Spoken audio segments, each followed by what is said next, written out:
أعوذ بالله من الشيطان الرجيم. بسم الله الرحمن الرحيم. الحمد لله وحده، والصلاة والسلام على من لا نبي بعده ولا رسول بعده ولا معصوم بعده ولا أمة بعد أمتي ولا کتاب بعد کتابی اما بعد. انتہائی واجب الاحترام، قابل صد احترام بزرگان دین، نوجوانان اہل سنت، السلام علیکم ورحمۃ اللہ وبرکاتہ.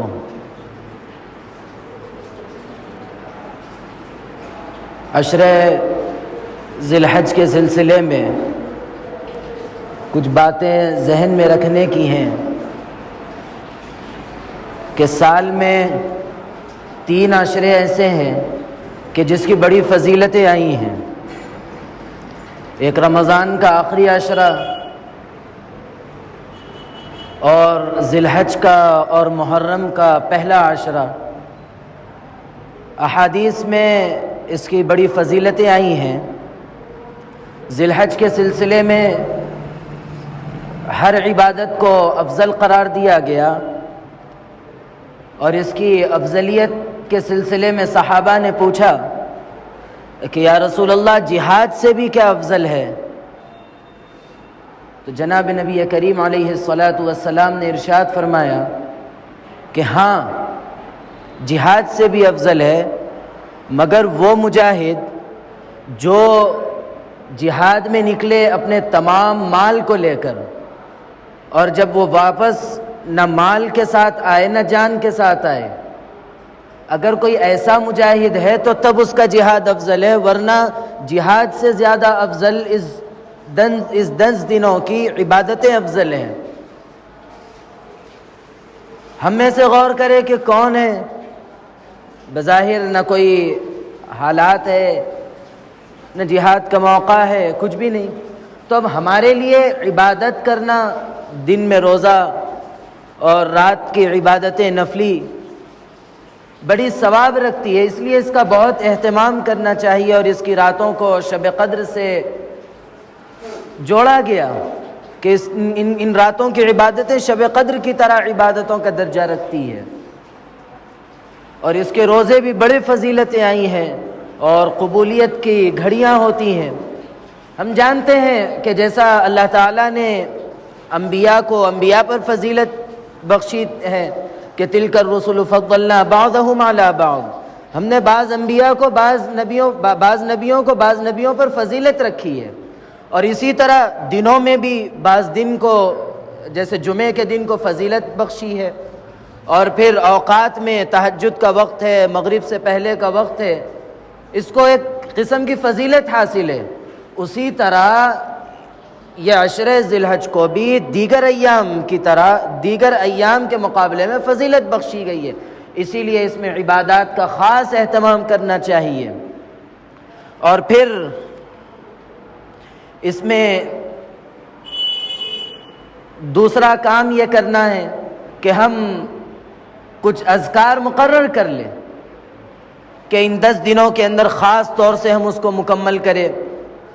مثال کے طور پہ ہم ان 10 دنوں میں 1000 مرتبہ تیسرا کلمہ پڑھیں گے، یا 1000 مرتبہ درود شریف پڑھیں گے، یا کوئی بھی ذکر آپ مقرر کریں، استغفار کریں گے 1000 مرتبہ پڑھیں گے، کوئی ایک ذکر مقرر کر کے ذکر کا بھی خاص اہتمام رکھنا چاہیے، کیونکہ یہ عشرہ ثواب کو بھی بڑھانے والا ہے. اسی لیے اس میں خاص اہتمام ان چیزوں کا کرنا چاہیے. اور اس کے بعد پھر جو اس کے اندر ایک اہم عبادت ہے قربانی، اس سلسلے میں چند مسائل ہیں موٹے موٹے جن کو ذہن میں رکھنے ہیں کہ قربانی کس پر واجب ہے، کن کو قربانی دینا چاہیے.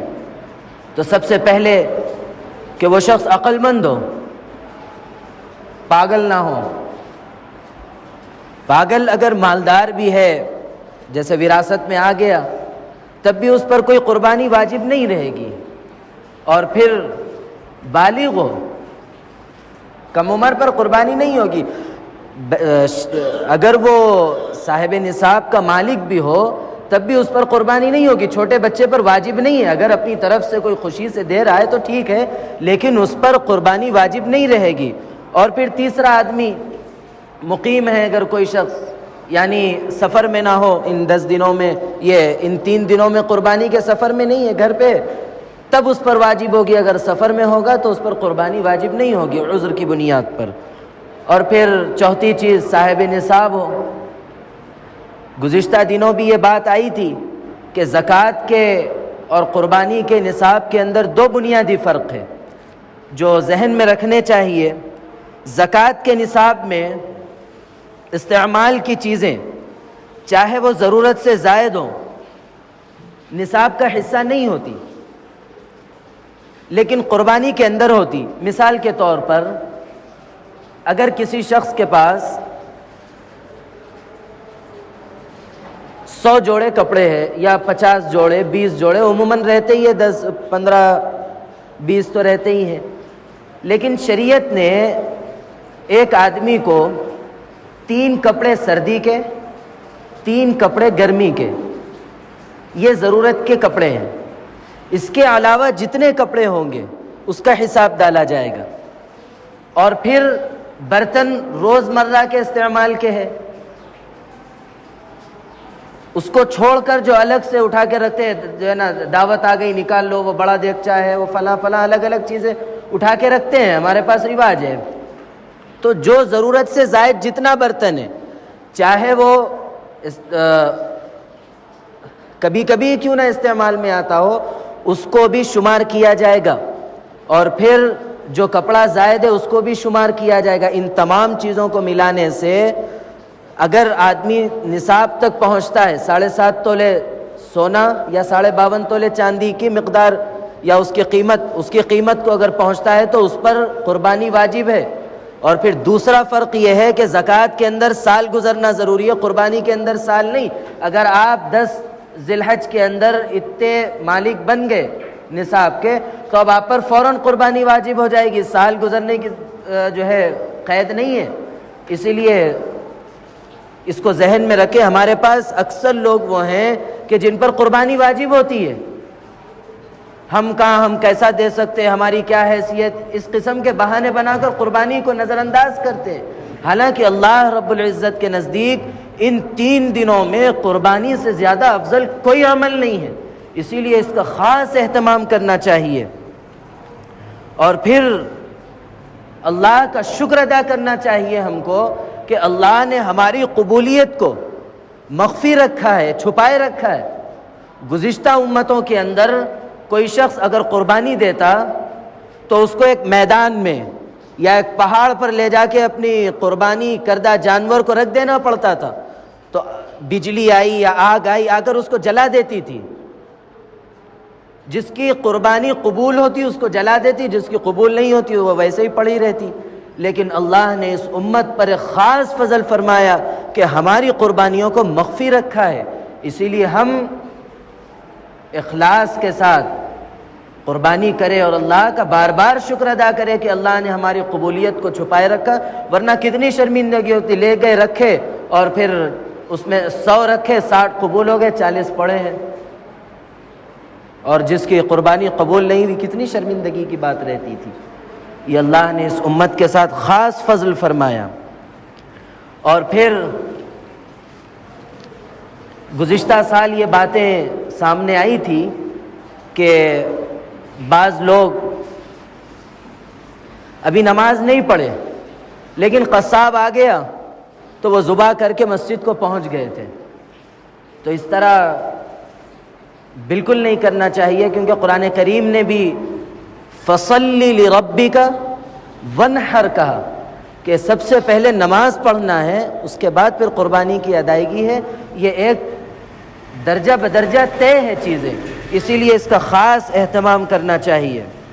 اور پھر ایک اور چیز جو گزشتہ سال ہوئی بھی ہے، اس سال اس کا تذکرہ اس لیے ضروری ہے کہ اس سال وہ جرم نہ ہو کہ بعض لوگ یہ کہتے ہیں کہ کیا ضرورت ہے قربانی کی، اس کے بجائے کسی فلاحی کام میں پیسہ لگا دو۔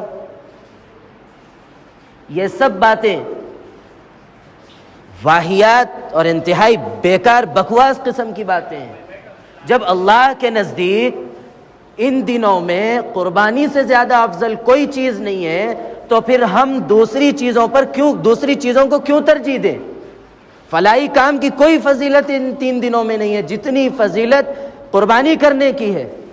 تو اسی لیے ضروری یہ ہے کہ ہم ان بیکار باتوں کو نظر انداز کرتے ہوئے ہم ان دنوں میں قربانی کو ترجیح دیں، قربانی کرنے کو زیادہ اہمیت دیں۔ یہ سب جو لبرل طبقے کی طرف سے یہ بیکار باتیں ہر تھوڑی دن پہ کچھ نہ کچھ قسم کی اٹھتی رہتی ہیں، اس کی ہمارے کانوں میں اس لیے پڑتی کہ ہم دین کو دیندار سے سننے کے بجائے بددین سے سننے کا مزاج بنا لیے۔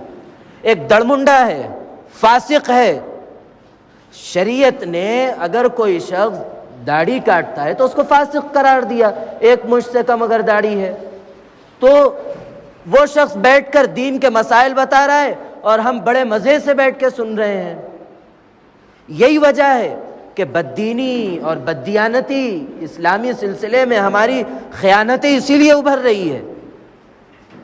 ہم کیوں دین کی باتیں دیندار سے نہیں سنتے؟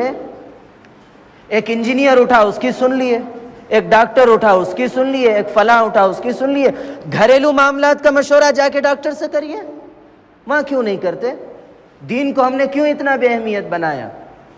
ایک اور بات کہتا ہوں کہ مسلمان کے اندر کوئی شخص دھڑلے سے اٹھتا ہے اور نبوت کا دعویٰ کر دیتا ہے۔ آپ نے کبھی ہندوؤں کے اندر دیکھا کہ کسی نے ان کے بڑوں میں سے کوئی ہونے کا دعویٰ کیا؟ یا عیسائیوں میں سے آپ نے دیکھا کہ کوئی عیسیٰ علیہ السلام کا ہونے کا دعویٰ کیا؟ یا یہودیوں میں دیکھا کہ کوئی موسیٰ علیہ السلام کے ہونے کا دعویٰ کیا؟ نہیں۔ کیوں؟ ان کی قوم میں غیرت ہے، انہوں نے دین کو دینداروں سے سنا، ان کے دین کو ان کے دینداروں کے مطابق سنا۔ کوئی یہودی، کوئی عیسائی اپنے مذہبی فرد کے علاوہ کسی سے اپنے دین کو نہیں سنتا، اسی لیے ان کے پاس پیدا بھی نہیں ہوتا۔ اگر پیدا ہوا تو ان کی غیرت اس کو اس بات پر آمادہ کرتی کہ اس کو دھرتی پر رہنے کا حق نہیں ہے۔ لیکن مسلمان جو چاہے اٹھتا دعویٰ کر دیتا ہے اور مسلمانوں کا ایک طبقہ اس کے پیچھے ہو جاتا ہے۔ یہ ہے غیرت ایمانی۔ یہی وجہ ہے کہ بددینی پھیلتے جاری، اور جب صحیح مسائل سامنے آتے تو سمجھ میں نہیں آتے اور یہ فوراً زبان سے بے ساختہ نکل جاتے۔ کیا سختی کی باتیں ہیں یہ؟ کیا شریعت میں اتنی سختی ہے؟ یہ سب باتیں کیوں نکلتی؟ جس وقت ہم نے دین کو بددینوں سے سنا اس وقت یہ سب باتیں ابھرتی ہے۔ پھر ایک اور بات جو ہے چلا دی گئی کہ قربانی گھر پر ہے، فرد پر نہیں۔ ایک قربانی سارے گھر کی طرف سے ادا کر دی جائے کافی ہے، یہ کیا ہے؟ جو شخص صاحب نصاب ہے، جس پر قربانی واجب ہے، اس کی الگ الگ سب کی واجب ہوگی۔ گھر کے کئی افراد مالدار ہیں، کیا زکوٰۃ پورے گھر کی طرف سے ایک ادا کی جاتی؟ پھر کس طرح قربانی ادا کی جائے گی؟ گھر میں 10 افراد ہیں، 10 کے 10 بالغ ہیں، ان پر نماز فرض ہے، تو کیا گھر کے ایک فرد کے نماز ادا کرنے سے کیا سب کی نماز ادا ہوگی؟ یہ سب کیا باتیں ہم اپنے معاشرے کے اندر چلا رہے ہیں؟ یہ سب بددینی کی باتیں ہیں۔ ان چیزوں کو ہم اپنے معاشرے سے ختم کرنا چاہیے۔ اس قسم کے بیکار اور واہیات باتیں کہنے والوں کو سننا بھی نہیں چاہیے۔ اپنے دین کو بے اہمیت ہرگز نہیں بنانا چاہیے۔ اور باقی قربانی کی قسمیں ہیں اور قربانی کے مختلف مسائل ہیں، انشاءاللہ آئندہ جمعہ آئیں گی۔ اور پھر ایک اہم مسئلہ جو ہمارے پاس رائج ہے کہ ہم کوئی باہر رہتا ہے، سعودی میں ہے، کہیں بھی ہے، اس کی قربانی 9 ذی الحج کو ہم یہاں کر لیتے ہیں، قربانی نہیں ہوگی۔ شرعی مسئلہ یہ ہے کہ دونوں جگہ قربانی کا وقت پایا جانا ضروری ہے، جہاں جانور ذبح ہو رہا ہے وہاں پر بھی، اور جس کا جانور ذبح ہو رہا ہے وہ جہاں ہے وہاں پر بھی، دونوں جگہ قربانی کا وقت ہونا ضروری ہے۔ اگر وہ شخص 9 ذی الحج کو اگر قربانی کرنا چاہتا ہے تو قربانی نہیں ہوگی، اور اگر 13 ذی الحج کو اگر وہ شخص باہر رہتا ہے سعودی وغیرہ میں تو وہ یہاں قربانی کرنا چاہ رہا ہے تو یہاں 13 ذی الحج ہے تو اس کی قربانی نہیں ہوگی۔ کتنے لوگ ہیں، خود ہمارے گھر گزشتہ سال 8-10 افراد کا گوشت آیا تھا جو 9 ذی الحج کو قربانی کر لیا، قربانی نہیں ہوئی، وہ ایک صرف گوشت تو حلال ہو گیا لیکن قربانی ان کی طرف سے ادا نہیں ہوئی۔ اگر انہوں نے یہ غلطی کی تو دوبارہ ان کو قربانی کرنی پڑے گی اگر ایام قربانی باقی ہے تو۔ اسی لیے یہ بنیادی چیزیں ہیں، ان کو ذہن میں رکھے۔